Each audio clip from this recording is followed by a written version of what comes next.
كنت قاعد مروق على حالي في امان الله وبعمل لي شويه شاي ليبي كده في السهره اللذيذه. وطبعا كالعاده حور كان عندها راي تاني خالص، دخلت المطبخ جابت كوز ذره من جوه وجت تديهولي وتقول لي ماما جوه بتعمل لي ذره مسلوق وانا ماليش دعوه، عايزاك تعملهولي مشوي. احاول بقى اقنعها ان مفيش مكان يا بنتي، يهديكي يرضيكي، خلاص دماغها قفلت. خد بس انت حط الشوايه دي وشيل الشاي بتاعك وكل حاجه هتبقى تمام. وكالعاده بابا بيضعف قدام ضحكتها الجميله، فكان لازم اسمع الكلام.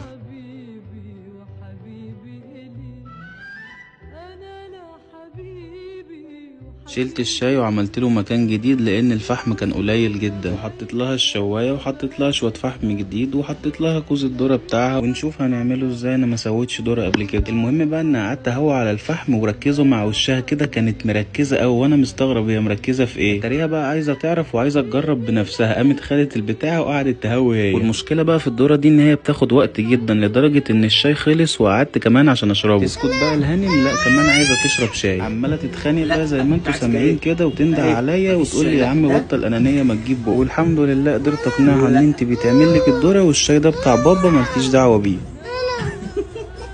لا مش تشربي شاي. وبعد عناء كبير ومهمه شاقه جدا الذره استوت اخيرا، وعملت فيها بتاع ذره بقى وحطيتها لها في الورق وقلت لها يلا بينا ندخل جوه علشان نجربها. جبنا معاها كمان واحده مسلوقه علشان نجرب الاتنين ونشوف المشويه هتبقى احلى ولا المسلوقه. بدأنا بالمشويه وعجبتها جدا وانا كمان دقتها وكان طعمها حلو جدا. التعب والسهره دي كلها ما راحتش على الفاضي الحمد لله. وهي كانت دايت قبل كده المسلوقه، فكده كده كانت عاجباها، هي كانت عايزه تجرب المشويه بس. بقى تحط لها قلب وتعمل لها فولو لو لسه مش متابعها.